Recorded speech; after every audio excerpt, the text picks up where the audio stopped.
I never believed in ghosts. Even when my neighbor Klavdia Petrovna told me she had seen her late husband in the kitchen, I would just nod sympathetically, thinking that grief and loneliness sometimes play cruel tricks on us. But that day turned my entire worldview upside down. It was an ordinary Tuesday, gray and damp. I was returning from the supermarket with heavy bags, dreaming of hot tea and a new series I planned to start watching that evening. The rain was drizzling, making passers-by quicken their pace, while I trudged along, looking at puddles and thinking about picking up my coat from the dry cleaners tomorrow. And suddenly, among the hurrying people, I saw him. Sergei was standing on the opposite side of the street, wearing his favorite beige trench coat, with his invariable briefcase in hand. The very same briefcase I had given to his mother after we were told that the search had been called off. I froze, not feeling how the bag slipped from my hands, how a tin can rolled across the sidewalk, how someone cursed after tripping over an orange. Sergei turned his head, and our eyes met. Something flickered in his eyes. Recognition? Fear? And he abruptly turned around, heading toward the alley. I don't remember how I ran across the road, ignoring the honking cars and drivers' shouts. All that mattered was not losing sight of that figure in the beige coat. He walked quickly, confidently, as if he knew the route exactly. He turned into an alley, then again, and again. I followed him, trying to keep my distance. My thoughts were jumbled. This couldn't be Sergei, he's been gone for a year, they searched for him, found some belongings. But why then does this person look so similar, move the same way, hold his head the same way? And why is he running away if he noticed me? The alleys were becoming narrower, the houses older and more dilapidated. I didn't know this part of the city, but the fear of losing sight of him was stronger than the fear of getting lost. The rain intensified, blurring the silhouette ahead, but I continued walking, feeling my heart pounding. Suddenly he stopped in front of an old 3-story building and, looking around, took out a key. I hid around the corner, watching as he opened the door and disappeared inside. Pressed against the wall, I tried to catch my breath. What now? Follow him inside? Knock? And if it really was Sergei, why hadn't he come home? Why was he hiding? And if not, then who was this man and why did he have my husband's belongings? With trembling hands, I took out my phone, intending to call. Who? The police? What would I say? That I saw my missing husband, who was officially considered dead. My mother? She had only just begun to recover from everything that had happened. I stood in the rain, not knowing what to do, when a light came on in one of the second-floor windows, and I saw a silhouette. The silhouette moved around the room, and I couldn't tear my eyes away. The light was dim, but even from a distance I recognized those movements, the characteristic tilt of his head when he was thinking about something, the habit of rubbing his neck. It was also Sergei-like. I pressed my palm to my mouth, holding back a scream that was breaking free. I don't remember how I decided to enter the building. My legs carried me on their own, with only one thought pounding in my head: it's him. It has to be him. The door turned out to be unlocked, and the old staircase treacherously creaked with each step. Second floor, apartment. Which one? I froze in the corridor, listening. From behind the door on the right came muffled sounds, so mione walking, moving things around. My heart was pounding so hard that it seemed its beat could be heard throughout the entire building. I slowly raised my hand and knocked. 3 short taps, our secret signal with Sergei, when he returned late and didn't want to wake me with a call. Behind the door, everything went quiet. Seconds stretched into eternity. I knocked again, louder this time, more insistent. Footsteps were heard, then a click of the lock, and the door opened just enough for me to see part of a face. Go away, he said hoarsely. His voice. Definitely his. Sergei, I exhaled, feeling my legs giving way. Is it really you? He tried to close the door, but I managed to put my foot in the way. Please, my voice trembled. I need to understand what's happening. Everyone thinks you're dead. I buried you. I mean, not you of course, but... The door suddenly swung open, and I saw him completely. Gaunt face, overgrown hair, deep shadows under his eyes. But it was him, my Sergei. Come in, he said wearily. Just be quick. And not a word to anyone. The apartment turned out to be tiny and almost empty. A table, a chair, a mattress on the floor, several boxes in the corner. On the table, a laptop and a stack of papers. Sergei locked the door with 2 locks and drew the curtains. "You shouldn't have seen me," he said, avoiding my gaze. "No one should have." "What's happening?" My voice sounded unnaturally calm, though everything was turning upside down inside me. "You're alive, all this time." "Why?" He sank heavily into the chair and rubbed his face with his hands. "I couldn't come back. I still can't. It's complicated." Complicated? Suddenly a wave of anger washed over me. "I thought you were dead. I mourned you. Your mother nearly went insane with grief." "I know," he raised his tormented gaze to meet mine. "Believe me, if there had been another way." "What way? What are you even talking about?" Sergei stood up, approached one of the boxes, and took out a folder. "Remember that project I was working on before I disappeared? At Stroyinvest?" I nodded. He had been so engrossed in it, often staying late at work. "I discovered something," he continued, opening the folder. "A scheme of embezzlement on an especially large scale. Money was being funneled through shell companies, and documentation was falsified. We're talking billions, Lena." He handed me the papers, tables with figures, copies of contracts with notes. When I started digging deeper, I realized that not only the company executives were involved, but also people from the city administration, from the ministry. And they found out that I knew. I leafed through the documents, barely understanding their meaning, but clearly realizing one thing: Sergei was telling the truth. First there were warnings, his voice grew quieter. Phone calls, notes. Then direct threats. And when I refused to forget what I had learned, they decided to act differently. "They staged your disappearance?" I guessed. "Not exactly," he turned toward the window. "They really wanted to kill me. That day on the highway, they tried to run me off the road. I managed to swerve into the forest, abandoned my car and ran. I knew they wouldn't stop." I remembered that terrible day, a call from the police, a wrecked car on the roadside, traces of blood. "The blood was mine," Sergei said, as if reading my thoughts. "I cut myself while getting out of the car. But they decided I was either dead or seriously injured somewhere in the forest. And then, when the search yielded no results." "You were declared dead," I finished. "And I decided it was better that way. For your safety, for Mom's. If they found out I was alive, they could have gotten to you to find me." I looked at him, not knowing what to feel: relief that he was alive, or fury that he had allowed us to suffer. "And what now?" I asked. "Are you going to hide in this apartment forever?" Sergei shook his head. "I'm gathering evidence. I'm almost finished. There's someone in the prosecutor's office whom I trust. As soon as everything is ready, I'll hand over the materials to him. And then—" He fell silent, looking into my eyes with hope and fear simultaneously. "And then," I finished quietly, "you'll come home." He took an uncertain step toward me, and I saw in his eyes what had so often haunted my nightmares, a mixture of hope and despair. "If I can, Lena. If I can prove it. And if they don't get to me first." I moved closer, reached out my hand and touched his cheek. Stubble, hollow cheeks, but the warmth of his skin. So familiar, so dear. Not a ghost, not a vision. "My husband." "I'll help you," the words escaped before I had time to think them through. Sergei shook his head. "No. It's too dangerous. You need to go home and act as usual. Forget you saw me." "Forget?" I smiled grimly. "Do you seriously think that's possible? After everything?" He turned away, clenching his fists. "I should have been more careful. I shouldn't have gone out during the day. It's just—" I was so tired of being confined within 4 walls. I looked at his hunched shoulders, at this wretched little room that had become his prison, and a wave of determination rose within me. "How much time do you need to finish gathering the evidence?" He turned around, looking at me warily.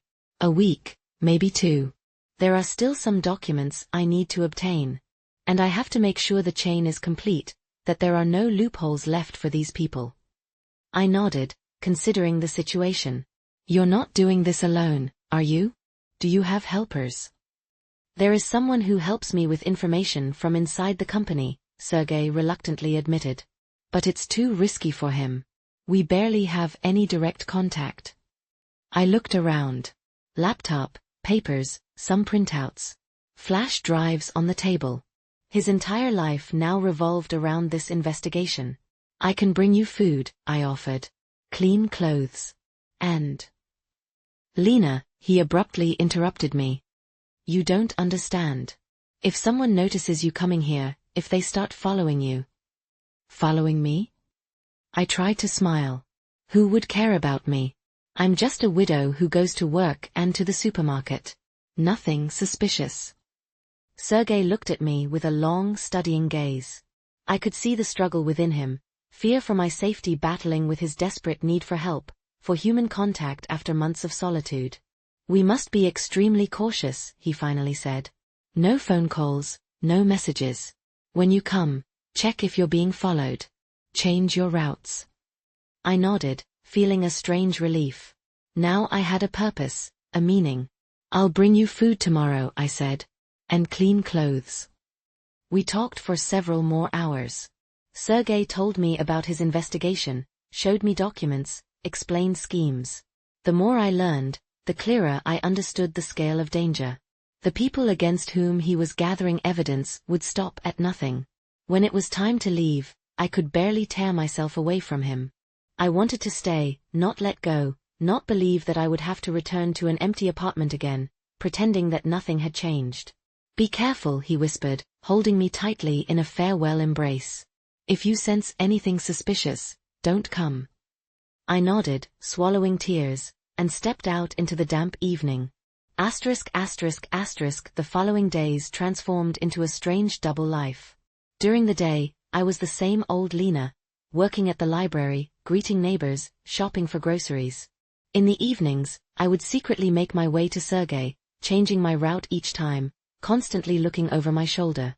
I brought food, warm clothes, and medicine. And also, information. It turned out I could be useful. At the library, I had access to databases and local newspaper archives. I found old publications about construction projects, reports on the activities of companies mentioned in Sergei's documents. Gradually, the puzzle was coming together. Sergei was right.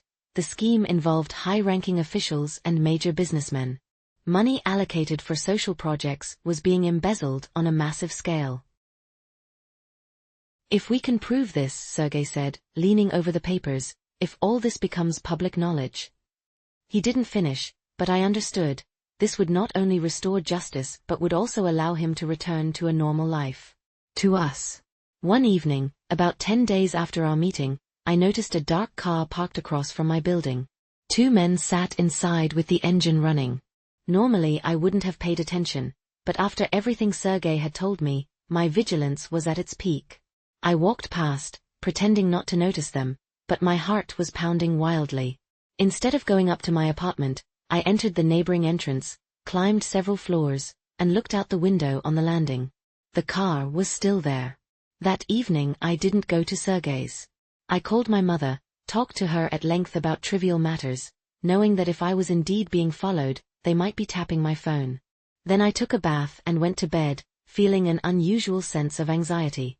In the morning, the car was gone. Perhaps I had just imagined it, but I couldn't take the risk. At the library, I wrote a note. I might be followed. Will be careful. Don't worry if I don't come for several days. I folded it and hid it in my pocket. After work, I wandered around the city for a long time, going into shops and cafes, constantly checking for surveillance. When I was convinced that no one was following me, I headed toward Sergei's house. But I didn't reach it. I stopped in a neighboring courtyard, observing from a distance. And I froze when I saw that same dark car. They had found him. Somehow they had discovered that Sergei was alive and where he was hiding. My mind was racing. What should I do? Call the police? But who was actually involved in this whole affair?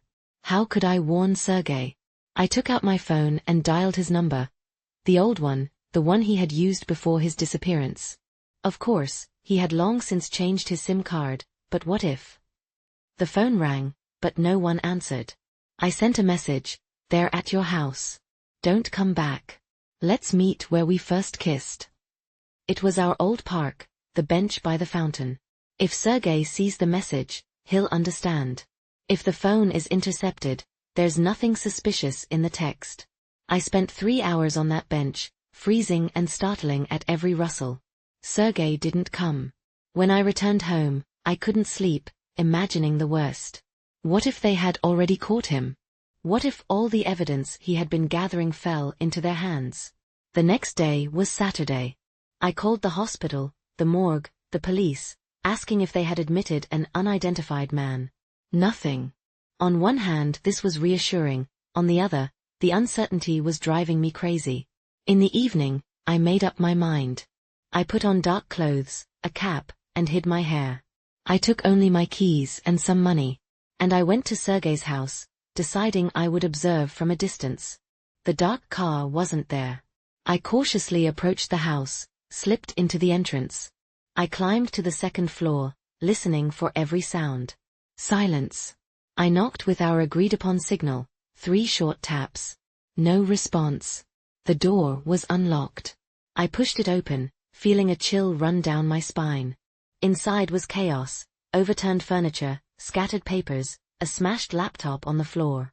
Signs of struggle. I froze in the middle of the room, not knowing what to do next. In a daze, I sank to my knees among the scattered documents. My hands trembled as I sorted through the papers, trying to understand if anything important remained. Most folders were empty, the flash drives gone. The broken laptop looked as if someone had deliberately gone over it with a heavy object. Recovering any data would be impossible. I forced myself to think rationally. If Sergei had been captured here, there would have been traces. Different traces. Perhaps he managed to escape before they broke in. Perhaps he's hiding somewhere, waiting for a chance to contact me. In the corner of the room, under an overturned table, I noticed something familiar, the corner of our wedding photograph. Sergei had kept it here, in this miserable hideout. I carefully pulled out the picture and turned it over. On the back, written in pencil, was, "Our bench. Midnight. If I don't come, envelope at Michaelik's." My heart leaped. He had left a note, knowing I would come here. Our bench, that's the one in the park where I waited for him today. And Michaelik. The old caretaker at our dacha community, the only one who lives there year-round. Sergei often helped him with repairs. They were on good terms. I glanced at my watch, 10:17 p.m. I had time to reach the park by midnight. But first, I needed to cover my tracks. I quickly surveyed the apartment, gathering everything that could point to me or indicate that Sergei had been alive these past months. I tucked the wedding photograph into the inner pocket of my jacket. Leaving the apartment, I meticulously wiped down the doorknobs and everything I had touched. I descended the stairs, listening for every rustle. Outside, it was quiet and deserted, a typical residential area late in the evening. I moved toward the park, constantly changing direction, entering 24-hour stores, exiting through different doors, checking for any surveillance. The park was closed for the night, but I knew a spot in the fence where one could slip through. Sergei and I often walked here after closing hours when we craved silence and solitude. Inside, almost complete darkness reigned. The streetlights were off, only moonlight filtered through the tree crowns. I walked along familiar paths, startling at every sound. The fountain had long stopped working, but its silhouette was discernible in the darkness. And there was our bench. Empty. I looked at my watch, 11:48 p.m. Still early. Hiding behind the nearest bushes, I began to wait, peering into the darkness. Midnight came and passed. Then 1 o'clock in the morning. Sergei didn't show up. By 2 o'clock, I realized he wouldn't come. That meant the second option remained. The envelope was with Michaelik. Getting to the dacha settlement at night wasn't easy. The last bus had departed long ago, and I was afraid to call a taxi, too easy to track. I had to walk to the outskirts of the city, where long-haul truck drivers sometimes stopped. There I got lucky. A truck driver agreed to give me a ride to the turn leading to the settlement. Dawn caught me walking along the dusty road amid fields. The dacha season hadn't started yet, and the settlement looked abandoned, locked cottages, empty plots. Only in Michaelika's small house was there a light on. I knocked, feeling my heart pounding. The door opened almost immediately, as if I was expected. Finally, Michaelik grumbled, letting me in. I thought I wouldn't live to see you. Do you know who I am? I asked cautiously. The old man chuckled. Of course I do. Sergei's wife. He said you might come. When did he say that? I held my breath. You saw him? He showed up yesterday evening, Michaelik nodded. All worked up, nervous. Left an envelope, told me to give it only to you, and also said that you should be careful. He took out a thick brown envelope from the desk drawer. And where is he himself? I asked, accepting the envelope with trembling hands. Michaelik shrugged. He didn't say. Took my old bicycle and rode away. Only mentioned that he needed to disappear for a while. I sank into a chair, feeling my legs giving way. Alive. He was alive and had managed to escape his pursuers. Can I? I pointed at the envelope. Of course, daughter. I'll go outside to chop some firewood. You read in peace.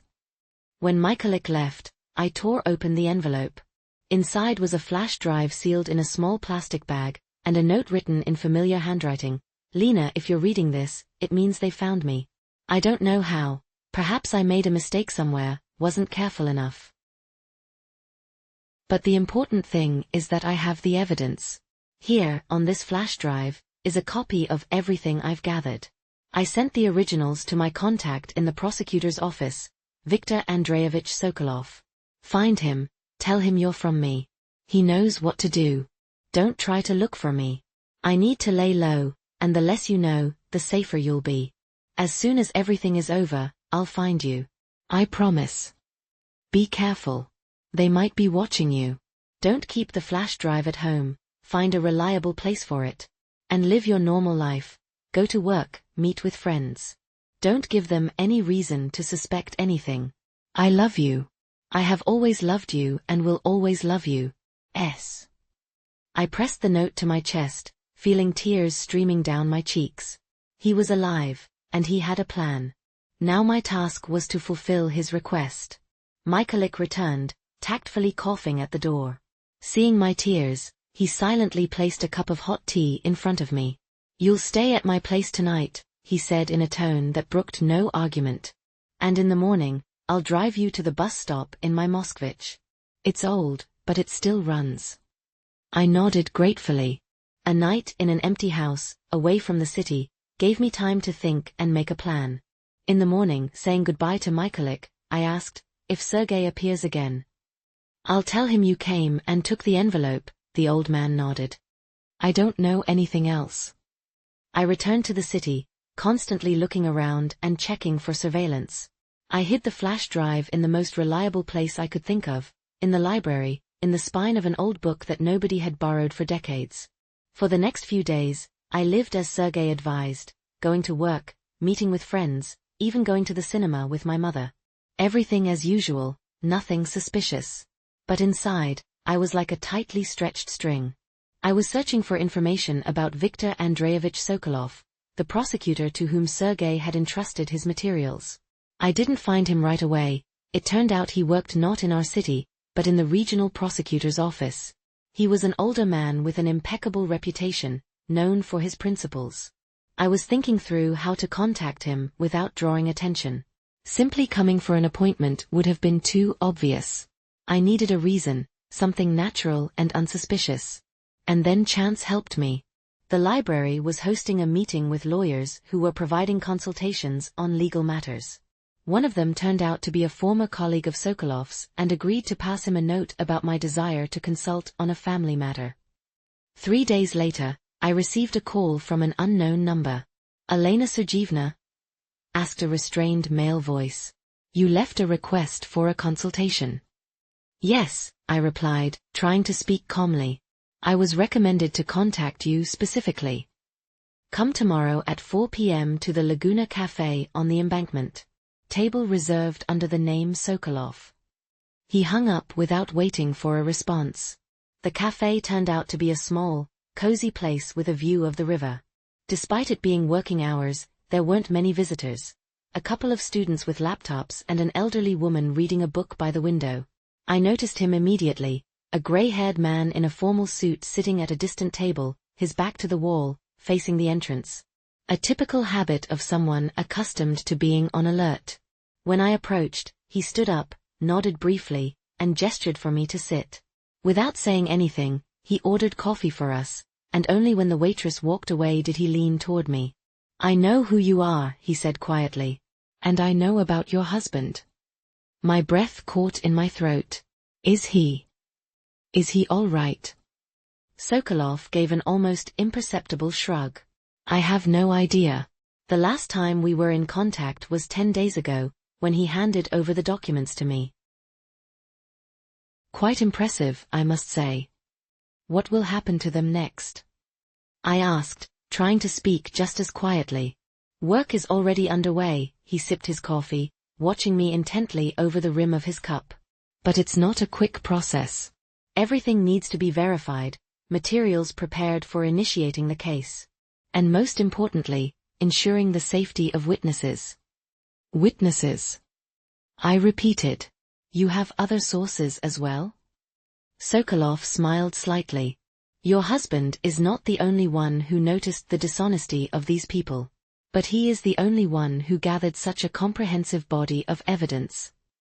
I took a small envelope out of my bag. I have a copy. On a flash drive.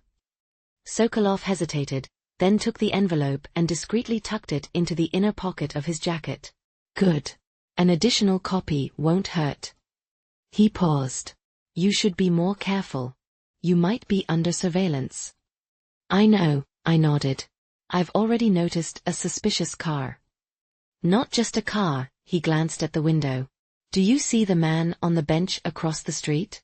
The one with the newspaper. He's been watching the cafe since you arrived. I felt a chill, but forced myself not to turn around. Wat schuld du? Live your normal life, Sokolov replied. Don't give them any reason for suspicion. And be prepared that they might try to put pressure on you. Do you think they know that I'm aware? I'm not sure. But they certainly know that your husband is alive, and they might assume that you've been in contact with him.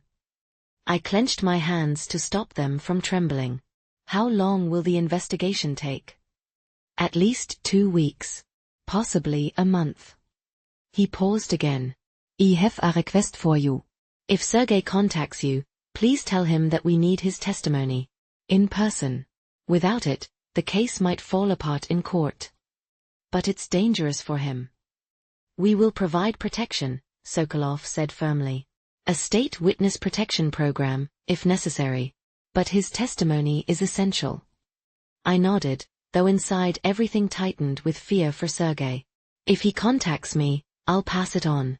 But I don't know where he is or when he'll appear. I understand, Sokolov finished his coffee. Now about your safety. Is there a place you could go to for a while? To relatives in another city, for example. I shook my head.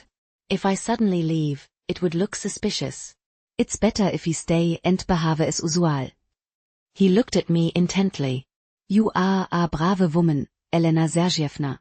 Now I understand why your husband risked so much to expose this scheme.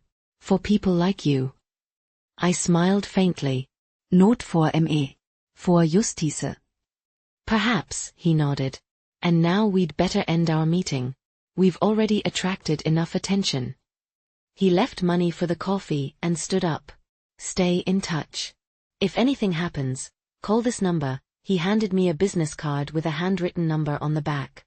Any time of day or night. I tucked away the business card and rose to my feet. Thank you. Don't mention it, he replied seriously. It is I who should thank you and your husband. People like you make our work possible. We left the cafe separately. He went first, and I followed 5 minutes later. Passing by a bench, I noticed from the corner of my eye that same man with the newspaper. He was no longer pretending to read, he was openly staring at me. A chill ran down my spine, but I forced myself to walk calmly, not quickening my pace. The following days passed in tense anticipation. I went to work, returned home, prepared dinner, everything as usual. But I constantly felt someone's gaze upon me. A dark car would appear sometimes near the library, sometimes near the supermarket where I shopped. Once, I noticed the same man with the newspaper on the bus I was taking to visit my mother. There was no news from Sergei. I didn't know where he was, what had happened to him, or whether he was even alive. This uncertainty was worse than anything. On the 10th day after meeting with Sokolov, something strange happened. Returning from work, I discovered that the door to my apartment was ajar. I froze on the landing, my heart pounding like mad. My first impulse was to run to call the police, but something stopped me. Intuition? A premonition? Cautiously, I pushed the door and entered the hallway. The apartment was quiet, but I felt that someone had been here. Or perhaps was still here. Is anyone there? My voice treacherously trembled. Silence. I slowly walked into the living room, then to the kitchen. Everything looked untouched, but the feeling of a foreign presence wouldn't leave me. Finally, I looked into the bedroom and froze at the threshold. On the bed lay a bouquet of wildflowers, daisies, cornflowers, bellflowers. Exactly the same one Sergei had given me on the day we met, picking them from the meadow by the river. Next to the bouquet was a scrap of paper with a single word, soon. I sank onto the bed, clutching the note to my chest. It was a sign from him. He was alive, he was somewhere nearby, he was watching over me. Soon, what did it mean? Soon it would all be over? Soon we would meet? I spent a sleepless night, listening to every rustle, hoping and fearing at the same time. In the morning, getting ready for work, I noticed something else. On the bathroom mirror, fogged up from the hot shower, letters appeared, written by someone's finger, "Don't fear them." Sergei had been here, in our apartment. Possibly watching me while I slept. Why didn't he wake me, speak to me? What did his messages mean? At work, I couldn't concentrate, my thoughts constantly returning to the mysterious signs. After lunch, I called Sokolov and told him what had happened. "Interesting," he said thoughtfully. "It seems your husband is preparing for something. Possibly to give testimony. But why wouldn't he contact me directly? Perhaps he's concerned about wiretapping. Or he doesn't want to put you in danger if you're being followed." I sighed. What should I do? The same as before. Wait and be ready. By the way, there's news on the case. We've almost finished preparing the materials. The active phase will begin soon. What does that mean? Searches, interrogations, possibly the first arrests. This will be a high-profile case, Elena Sergeyevna. Very high profile. After talking with Sokolov, I felt a surge of energy. Something was happening, something was changing. The end was near. In the evening, returning home, I noticed surveillance, this time not hidden, but demonstrative. 2 sturdy men followed me from the bus stop, neither falling behind nor getting closer. I quickened my pace, but the pursuers also sped up, maintaining their distance. This was no longer covert surveillance. They wanted me to see them, to be afraid.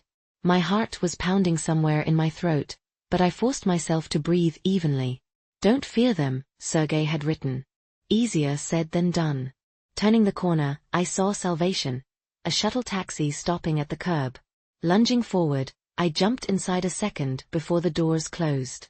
Through the window, I saw my pursuers stop, exchange glances, and unhurriedly head toward a dark car parked nearby. I decided not to return home. Too risky.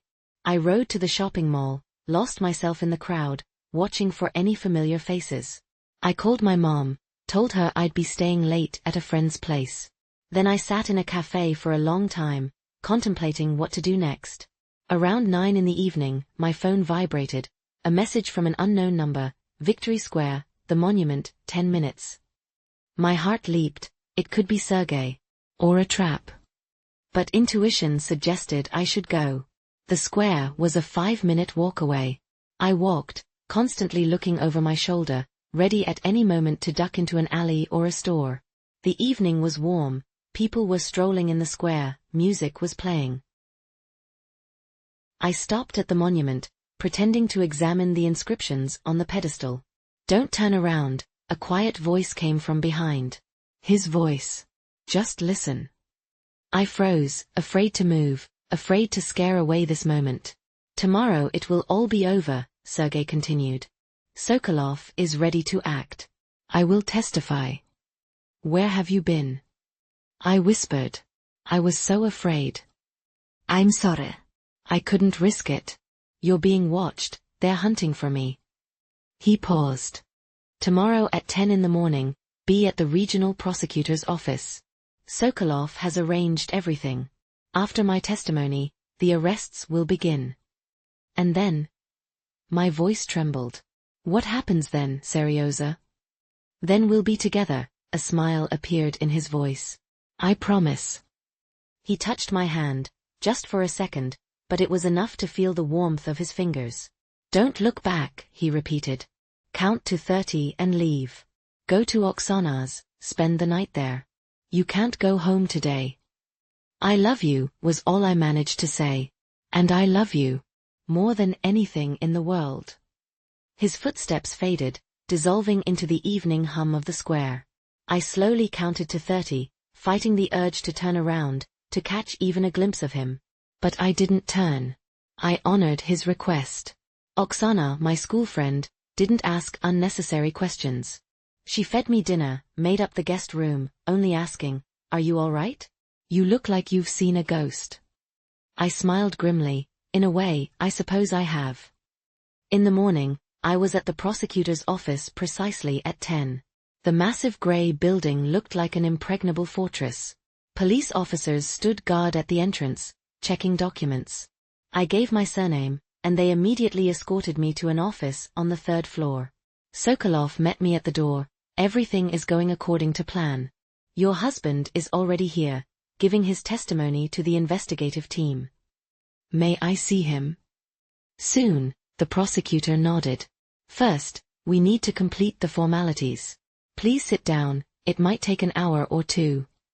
I sank into a chair by the wall, feeling a strange numbness.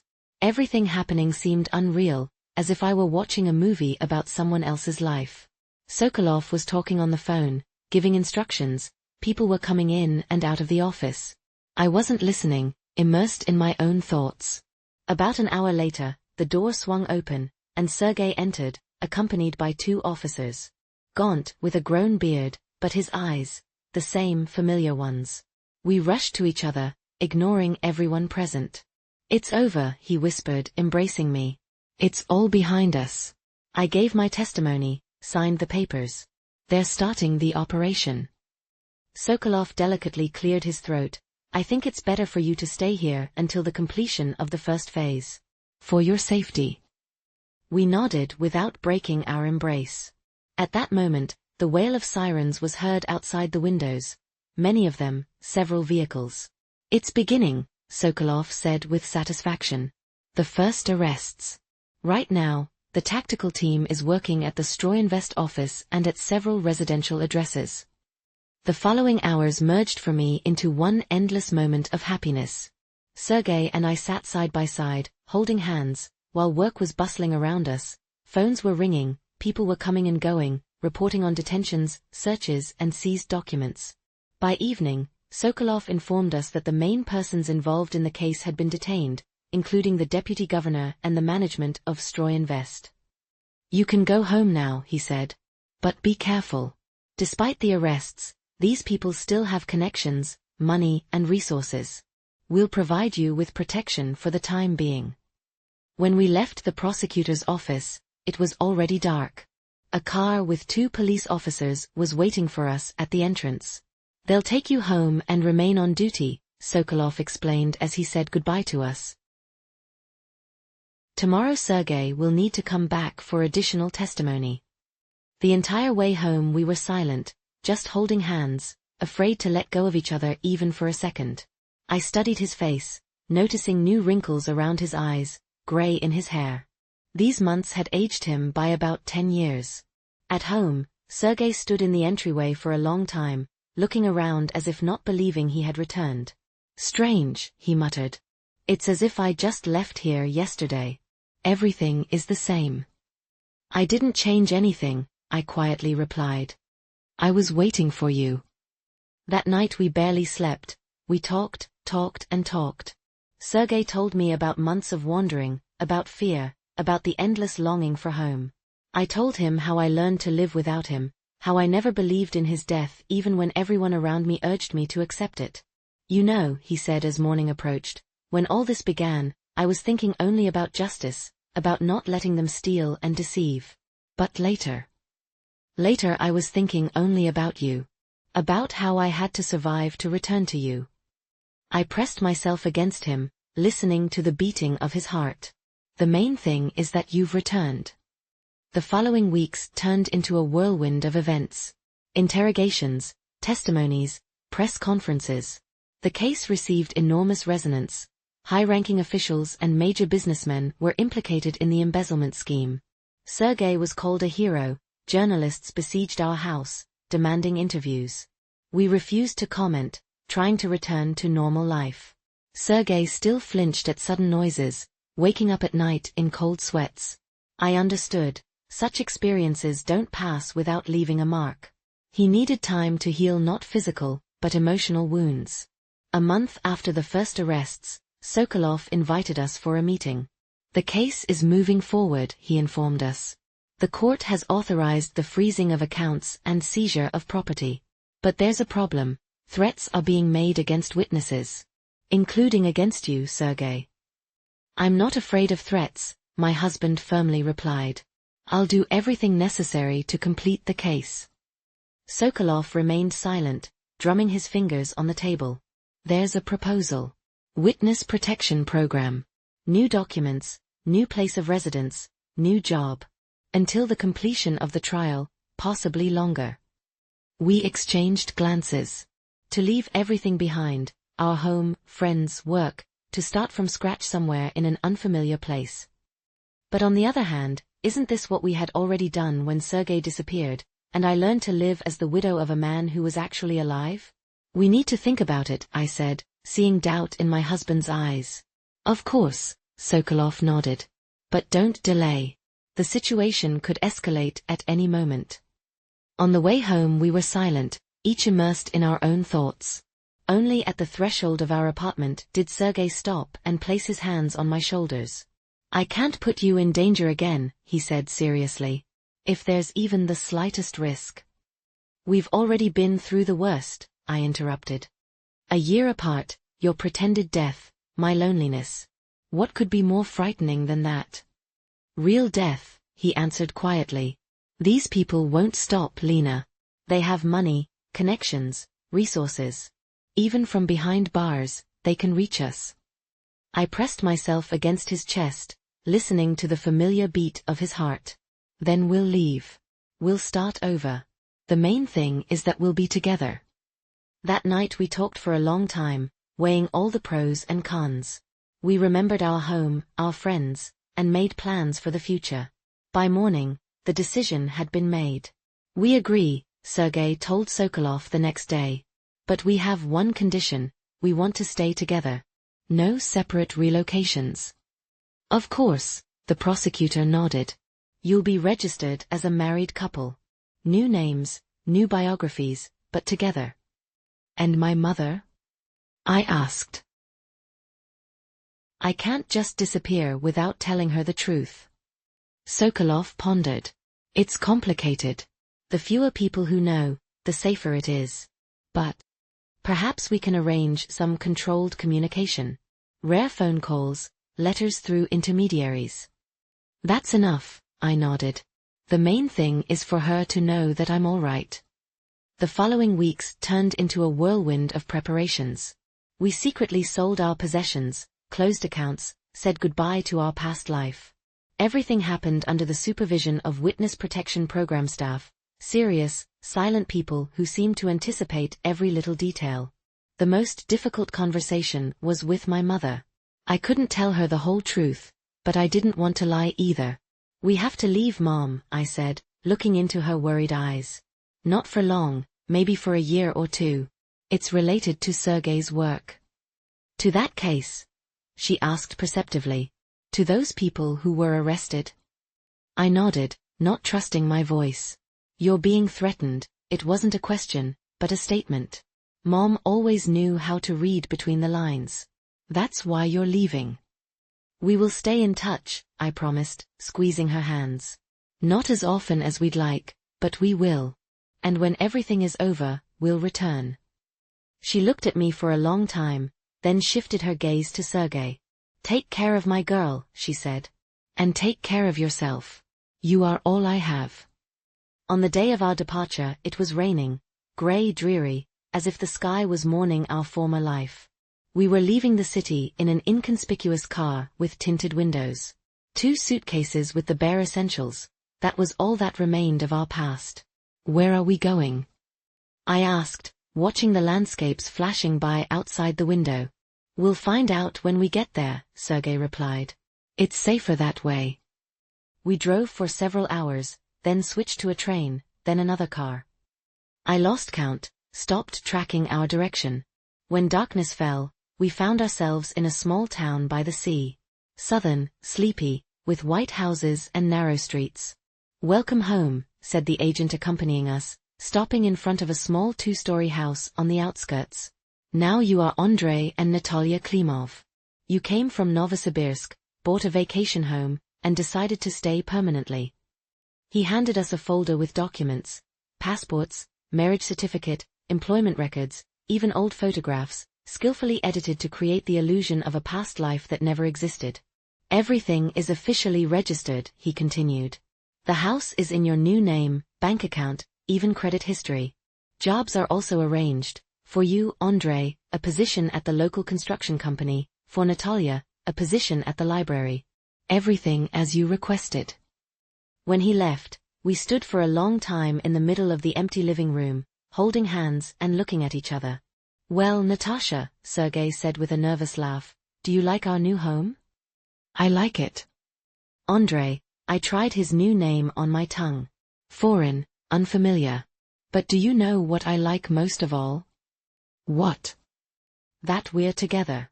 Nothing else matters. The first months in the new place were strange, a mixture of vacation and daydream. We settled into the house, met our neighbors, and got used to our new names and biographies. Sometimes I would wake up in the middle of the night in a cold sweat, not understanding where I was or what was happening. But Sergei was always beside me, warm, alive, real. The town turned out to be pleasant. Small, cozy, with a measured pace of life and friendly residents. No one was particularly interested in our past, accepting the legend of a married couple who decided to exchange noisy Novosibirsk for a quiet province.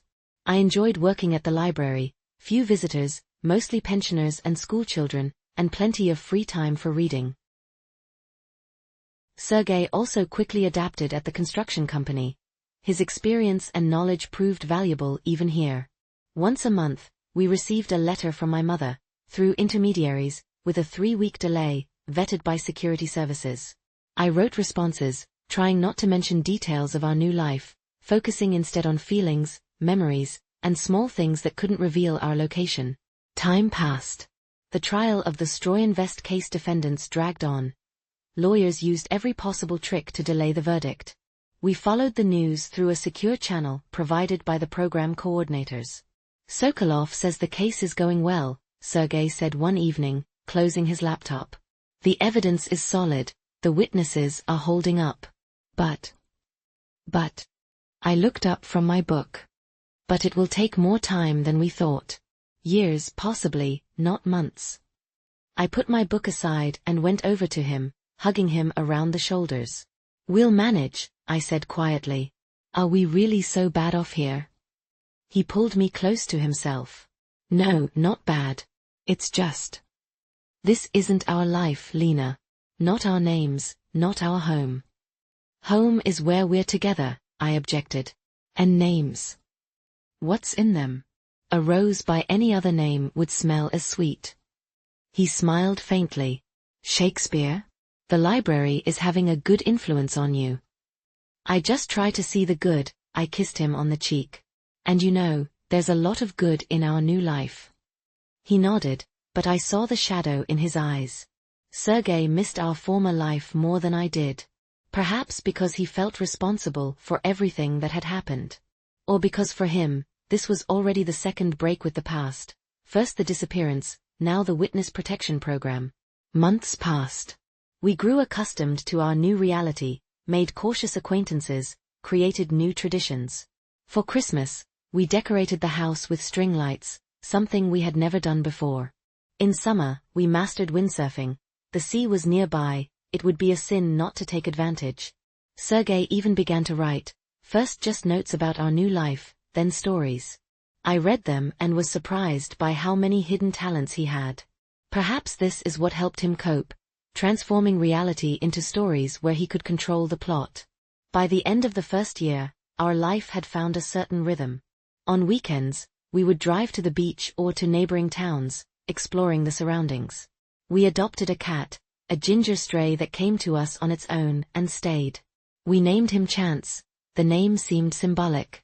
Sometimes at night, I would wake up and watch Sergei sleeping for a long time, not believing my happiness. After everything we had been through, the very possibility of being together seemed like a miracle. In such moments, I regretted nothing.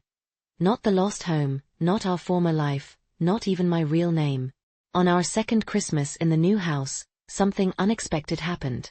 We were sitting at the festive table when Sergei suddenly put down his fork and looked at me seriously. Natasha, he began, still using my new name, even when we were alone, I think it's time for us to have a child. I froze with a glass in my hand. Are you sure? Here now in this situation? He nodded, looking straight into my eyes. Right here and right now. We don't know how long this temporary situation will last. A year? 3? 5? Life is passing by, Lena. Our life. And I don't want to postpone what we've always dreamed of any longer. I put down my glass, feeling a lump rising in my throat. But what if we have to move again? Change our names?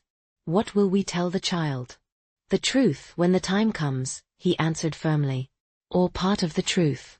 That his parents did what they believed was right. That sometimes you have to sacrifice comfort for the sake of justice. I remained silent, contemplating his words. The thought of having a child both frightened and enticed me at the same time. Think about it, Sergei said gently. Don't answer now. But I already knew the answer. Somewhere deep inside, beneath layers of fear and doubt, lived a certainty. He was right. One cannot put life on pause, waiting for perfect conditions that may never come. I agree, I said quietly. Let's try. His face lit up with such joy that all my doubts melted away. That night we loved each other with special tenderness, as if making a renewed promise to walk together through everything fate had in store for us. I didn't get pregnant right away. It took almost half a year. When the test showed 2 lines, we both cried with happiness. Sergei became even more caring, protecting me like crystal, which sometimes even irritated me. But I understood his feelings. After all the losses and fears, this child was a symbol of hope for him, proof that life continues despite everything. In the 4th month of pregnancy, news came from Sokolov. The court had issued its first verdicts. The main defendants in the case received lengthy sentences, their property was confiscated. But the process continued, new episodes emerged, new names surfaced. When will all this end? I asked, stroking my barely noticeable belly. When can we return home? Sergei shook his head. I don't know. Sokolov says that even after the verdict, the risk will remain. These people have long arms and good memories. I sighed, looking out the window at the sunset over the sea. Our small town had become home to me. Quiet streets, familiar faces, a measured rhythm of life. The desire to return to the noisy, dangerous world of the big city was diminishing more and more. What if we stay? I suggested hesitantly. Here, forever. As Andrei and Natalia Klimov. Sergei looked at me in surprise. Are you serious? What about your mother, friends, our entire past life? We could bring my mother here, eventually, I shrugged. And friends. True friends will understand. Everything else, work, apartment, all of that can be found anew. We've almost done it already. He gazed at me thoughtfully, as if seeing me for the first time. You know, you've changed over these 2 years. We've all changed, I smiled. Just think about it. About the possibility of not running forever, but simply starting with a clean slate. For real. That night, I couldn't fall asleep for a long time, thinking about the future. Sergei's hand rested on my stomach, as if protecting our unborn child. I imagined how the child would grow up in this quiet seaside town, attend the local school, make friends with the neighborhood children. An ordinary, peaceful life. Isn't that what we wanted? In the morning, Sergei said he was willing to discuss the possibility of staying here forever. We decided not to rush the decision, to wait until the baby was born, to see how things would work out. The pregnancy progressed easily. The local doctor, an elderly woman with kind eyes, took care of me as if I were her own daughter. Neighbors brought homemade preserves and offered advice.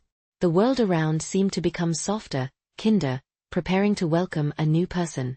Our daughter was born on a sunny October day, healthy, strong, with a mop of dark hair and eyes that, I was certain, would become as grey as Sergei's. We named her Nadezhda. The name seemed symbolic. When I held her in my arms for the first time, I understood that all our trials had meaning. Everything, the fear, the pain, the losses, all led to this moment, to this little life trustingly nestled against my chest. Sergei wouldn't leave our side, looking at us with such delight and reverence that my heart tightened. In his eyes, I saw a reflection of my own feelings, infinite love and readiness to protect this little being at any cost. Life with a newborn turned out to be more difficult than we had imagined. Sleepless nights, endless concerns, constant worry. Is it too cold? Is it too hot? Is there enough milk? But even in the most difficult moments, I felt a strange sense of peace. As if with Nadia's arrival, everything had fallen into place. When she turned 1 month old, a letter came from Sokolov. Unusual, not through the regular intermediaries, but with a courier who demanded a signature upon receipt. Sergei opened the envelope while I was feeding Nadia. He read it, reread it, then silently handed me the note. The case is closed. All sentences have been finalized. The main perpetrators received maximum prison terms. The threat to your safety is assessed as minimal. You may return to normal life if you wish. We'll discuss details when we meet. Respectfully, VAS. I reread the short message several times, not believing my eyes. Is it over? Could it really be over at last? What now? I asked, looking at Sergei. He sat down beside me, gently stroking Nadia's little head. Now we need to decide. We go back home or we stay here. I looked out the window at the familiar landscape, the sea in the distance, green hills, white houses of our neighbors. Then I shifted my gaze to our daughter, peacefully breathing at my breast. To Sergei, whose face had finally lost that tense expression that hadn't left him even in the best moments of our new life. What if? I began, but fell silent, not knowing how to express my thought. What if both options are right? Sergei finished, as if reading my mind. What if we can return home and simultaneously stay here? I looked at him with confusion. What do you mean? We could live here most of the time, he said slowly, as if contemplating the idea right now. But sometimes return there. Visit mom, friends. Be both the Klimovs and ourselves simultaneously. I held Nadia tighter, considering his words. A double life? No, rather. A complete life. One that embraces all the best from both worlds. Do you think that's possible? Why not? Sergei smiled, and I saw in his eyes that long-forgotten spark of adventure. Sokolov said the threat is minimal. Not completely absent, but minimal. Here we're safe, and we can go there for short periods. Not publicize our return, live quietly. I pondered. Mom. How I wish she could see Nadia, hold her granddaughter in her arms. And our friends. Some connections are too precious to sever. Let's try, I decided. But let's not rush. Nadia needs to grow up a bit, get stronger for such journeys. Sergei nodded, leaned over and kissed me on the forehead. No rush. We have our whole lives ahead of us now, don't we? The first homecoming happened when Nadia turned 6 months old. We prepared thoroughly. Sergei called Sokolov several times, discussing details, route and safety precautions. I was anxious while packing, not knowing what to take with us, what might be needed. What if she gets sick? I asked, putting seemingly all the medicines from our home first aid kit into the suitcase.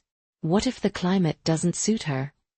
Lena, Sergei gently stopped me, we're going to the same city where we ourselves lived for many years. There are pharmacies, hospitals, everything we need. I knew he was right, but the anxiety wouldn't let go. This wasn't just a trip, it was a return to our past life, a meeting with people who had believed Sergei was dead, and then learned the truth from the news when the case went public. We decided not to bring my mother to live with us yet, too many changes at once. First, we needed to get accustomed to this new reality ourselves, where we could be both the Klimovs and ourselves. The journey turned out to be exhausting. First a bus to the regional center, then a plane, then another bus. Nadia held up well, hardly complained, only looking around with wide-open eyes, absorbing new impressions. The city greeted us with drizzling rain and a gray sky, so familiar, so dear to my heart. We took a taxi from the bus station, and when the car turned onto our old street, I felt my heart tighten. Nothing had changed, the same buildings, the same trees, even the bench by the entrance where we used to sit in the evenings, still just as peeling. Mom was waiting for us, of course. I had notified her about our arrival in my last letter, and she had been preparing, worrying, couldn't find peace, as she admitted later. When we climbed to our floor, she was already standing in the doorway, peering into the dimness of the stairwell. Lenachka. She rushed to me, hugged me so tightly that Nadia, squeezed between us, squeaked in protest. Oh sorry little one, sorry. Mom pulled back, gazing at her granddaughter's face with such delight and tenderness that my eyes began to sting. May I? She asked timidly, reaching out her hands. I handed Nadia to her, watching how carefully, almost reverently, my mother accepted the precious bundle. Sergei stood nearby, smiling, but I could see the tension in his eyes. For him, this return was more difficult. Too many ghosts from the past, too many memories of fear and escape. The apartment greeted us with familiar smells and unusual cleanliness. Mom had clearly prepared for our arrival, cleaning everything, arranging flowers in vases, cooking our favorite dishes. We settled in the kitchen, and endless questions began. About our new life, about Nadia, about plans for the future. Are you really going to return there? Mom asked incredulously when we told her about our decision to live in the coastal town. After everything that happened? That's our home now, Sergei replied. And work and life. But we'll visit often. And we expect you to visit us when Nadia gets a little older. Mom shook her head but didn't argue. I saw mixed feelings in her eyes. Joy from our meeting, bitterness from the upcoming farewell, bewilderment at our decisions. But most importantly, love. Unconditional, all-forgiving love that accepts any choice. That night, lying in our old bedroom, I couldn't fall asleep for a long time. It was strange to be here, within these walls that had witnessed so much of our happiness and sorrow. Sergei wasn't sleeping either. I could feel his tension, his vigilance. Is everything okay? I whispered, turning to him. Yes, he paused. It's just strange. Like I've fallen into a parallel reality. Everything is familiar and foreign at the same time. I understood his feelings. I was experiencing something similar, as if I had returned to the past, but as a different person. We've changed, I said quietly. But that's not a bad thing. It's just life. He pulled me closer, burying his face in my hair. You know what's most surprising? That after everything we've been through, we're still capable of being happy. Making plans, raising our daughter, simply living. I smiled in the darkness. Perhaps that's the whole point? The ability to start anew, no matter how many times it takes. We spent 2 weeks in the city. We visited the few friends with whom we decided to keep in touch, went to our favorite places, showed Nadia the park where we once met. We met with Sokolov. He looked tired but content. The case was closed, justice had prevailed, as much as it's possible in our imperfect world. Are you sure you want to go back there? He asked when we told him about our plans. Nothing threatens you here, you can start a normal life. Sergei and I exchanged glances. We have started, I replied. Just not here. Sokolov nodded understandingly. Well, it's your choice. And perhaps the right one. Sometimes it's better to build something new than to restore what's been destroyed. When it was time to leave, I cried while saying goodbye to my mother. She remained strong, only hugging Nadia tighter, as if trying to memorize every feature, every curve of her little body. I'll come visit you in summer, she promised. Just waiting for the warm days. Absolutely, I nodded. We'll be waiting. At the airport, while waiting for boarding, Sergei suddenly took my hand. Thank you, he said seriously. For what? For being by my side. For believing in me even when everyone thought I was dead. For not turning away when the truth came out. For Nadia. For everything. I squeezed his hand, feeling a lump rising in my throat. It's me who should thank you. For surviving. For coming back. For not giving up. We sat holding hands until our boarding was announced. Nadia slept in her carrier, unaware that her short life had already contained so many journeys, so many stories. When the plane lifted off the ground, I looked through the window at the receding city. A part of us remained there. Memories, friends, places we loved. But ahead waited a home, new, consciously chosen by us, not imposed by circumstances. ******. 5 years have passed. Nadia has grown into a clever, curious girl with